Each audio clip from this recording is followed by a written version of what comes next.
Memang ada perdebatan, ada. Tadi saya sama Pak Lurah berdebat. Ini dulu abrasi Pak, ini dulu empang. Kan kamera adalah bukti fisiknya.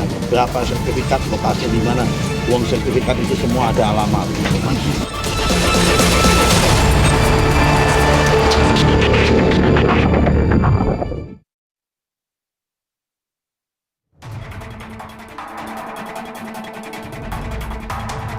Menteri Agraria dan Tata Ruang Kepala Badan Pertanahan Nasional Nusron Wahid membenarkan adanya 263 sertifikat hak guna bangunan dan 17 sertifikat hak milik di area pagar laut Kabupaten Tangerang, Banten. Menteri ATR Kepala BPN menegaskan status sertifikat yang ditemukan itu cacat material. Meskipun terdapat perbedaan antara pihak menteri dengan pejabat setempat. Semua orang bisa melihat sosial kontrolnya. Ini di sini, faktanya di ini. Nggak bisa. Nah, memang ada perdebatan, ada. Tadi saya sama Pak Lurah berdebat. Ini dulu abrasi Pak, ini dulu empang. Kita kan kalau debat, tempatnya kan nggak di laut dong. Nusron bersama lurah desa setempat melihat langsung area pagar laut, memastikan bahwa pihak yang mengukur lahan hingga mengeluarkan sertifikat terancam sanksi. Orang yang dulunya nerbitin saya apakan, itu aja urusan saya. Urusan ASG mau berapa kecamatan, mau bagaimana. Yang aku lihat ada yang akan kami adalah bukti fisiknya. Berapa sertifikat, lokasi di mana. Uang sertifikat itu semua ada alamat. Itu nanti dulu pihak yang ukur pasti kena sanksi. Kok bisa material begitu kamu tetapkan. Saat ini seluruh pihak maupun pejabat Badan Pertanahan Nasional yang terlibat telah diperiksa inspektorat. Kini, serangkaian langkah untuk verifikasi dan pembuktian sertifikat tengah dilakukan. Akankah persoalan pagar laut di Tangerang, Banten menemukan titik terang? Tim TV One mengabarkan.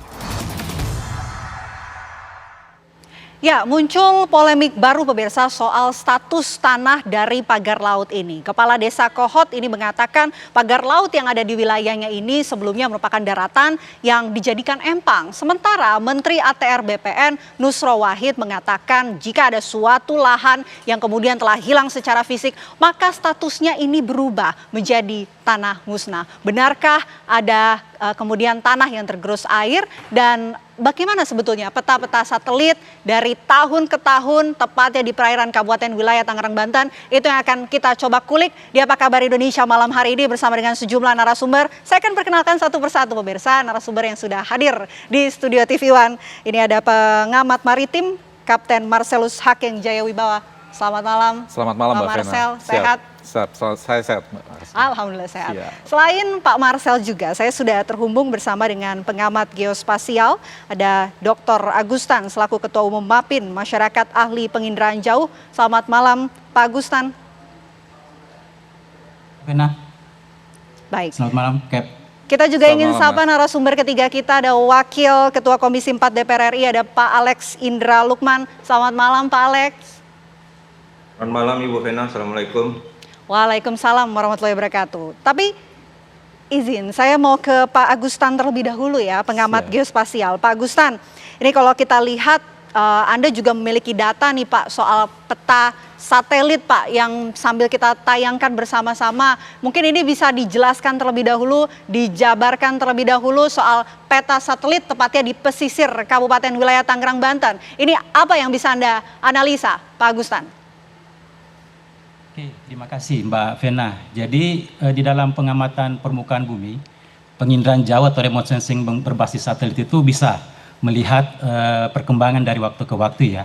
Sejak diluncurkan tahun 70-an, tahun 72 tepatnya, satelit Landsat punya Amerika itu mampu untuk merekam, memotret seluruh permukaan di bumi ini ya, termasuk wilayah Indonesia. Jadi untuk sekitar pesisir Tangerang ini, kami memeriksa data satelit Landsat ya, yang tersedia secara free itu. Ternyata data dari tahun 73 atau 72 dan 73 dan sampai sekarang itu lengkap arsipnya. Dan kita bisa membuat komposisi warna gitu ya. Nah ini yang ditampilkan ini, itu memperlihatkan tutupan wilayah land cover ya, di pesisir pantai Tangerang. Dan itu dengan jelas kita melihat yang warna merah itu adalah yang bervegetasi. Artinya tutupannya itu tanaman ya, karena ada klorofilnya, dan dari sini kita bisa melihat arsip dari sequence dari tahun ke tahun, dan kita bisa memilih citra satelit yang jernih gitu ya, yang bebas awan dan seterusnya. Nah, ini kita bisa melihat evolusinya, proses sedimentasi, apakah di sana ada fenomena abrasi, sedimentasi atau akresi dan segala macam. Itu dengan mudah dengan satelit itu bisa kita manfaatkan, Mbak Vena. Oke, tapi di posisi dari pagar laut, Pak, tepatnya di perairan wilayah Kabupaten Tangerang, Banten, ini apakah memang benar ada perubahan atau ada tanah yang tergerus air laut? Kalau perubahan morfologi pantai ada, tapi yang disebut dengan abrasi, kami melihat itu tidak ada abrasi, justru yang terjadi adalah sedimentasi di muara sungai Cisadane ya. Jadi tidak ada tanah yang tergerus sebenarnya, malah maju tanahnya itu di posisi di muara sungai Cisadane tersebut, Mbak. Jadi kalau klaim dari Kepala Desa Kohot mengatakan dulu ini merupakan daratan yang kemudian dijadikan empang, kemudian berubah begitu menjadi tertutup air laut, ini benar, Pak? Kalau dari citra satelit dari data tahun 1972 tidak memperlihatkan indikasi itu, Mbak. Oke. Jadi itu memang bukan daratan ya posisinya ya, Pak? Iya. Iya. Oke. Nah, mungkin begini, Pak. Kan ada klaim yang mengatakan bahwa ini daratan ya, tapi pembuktian yang bisa dilakukan di bagaimana, Pak? Untuk bisa melihat kalau dulu di sana posisinya ini daratan atau bukan begitu. Kalau sepanjang data satelit yang kita punya, kami meyakini itu dengan berbasis data satelit dari tahun 1972 itu bukan suatu daratan pada posisi itu ya. Jadi kalau sebelum itu kita nggak tahu kan, tidak punya data. Apakah dulu sebelum tahun 72 atau segala macam. Tapi kalau kita lihat trennya, 50 tahun masa waktu ada satelitnya itu, daerah tersebut bukan merupakan suatu daratan.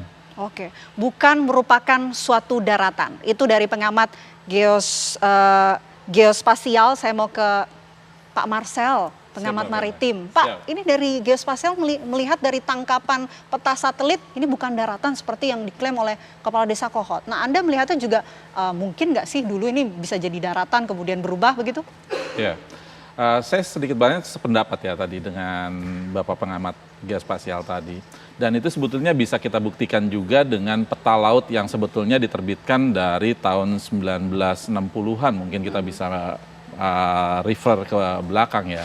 Jika memang itu terbukti ada daratan di situ, tentunya peta laut Indonesia dulu dan sekarang sedikit banyak akan terjadi perubahan.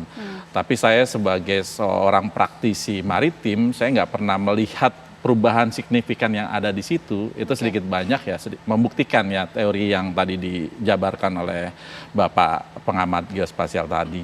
Lalu yang kedua, berdasarkan pengalaman juga bahwa wilayah utara Jawa ini memang area untuk sedimentasi. Karena kenapa? Karena ombaknya cenderung untuk datar-datar saja, bukan lautan lepas dan sebagainya, dibandingkan sama selatan Jawa yang langsung menghadap ke samudra. Sehingga laju sedimentasi di utara Jawa ini jauh lebih besar dibanding selatan Jawa. Sehingga kalau di selatan Jawa ada abrasi, di utara Jawa justru ada sedimentasi. Untuk wilayah-wilayah seperti Jakarta, Tangerang, itu laju sedimentasinya bahkan setahun bisa sampai 70 cm-an. Apalagi dengan pemasangan pagar ini. Nah, ini yang kita harus bisa bahas dan diskusikan bersama juga, Mbak Vena. Maksud tujuan mereka menaruh pagar itu sebetulnya untuk apa sih? Katanya rawan abrasi, makanya dipasang pagar laut. Iya. Nah, bagaimana? Justru sebetulnya kalau saya lihat, dan saya sudah katakan beberapa kali bahwa ini merupakan breakwater. Tujuan utamanya selain untuk bisa melindungi area di dalamnya dari laut, gitu, lautan lepas, bisa juga untuk mempercepat laju sedimentasi.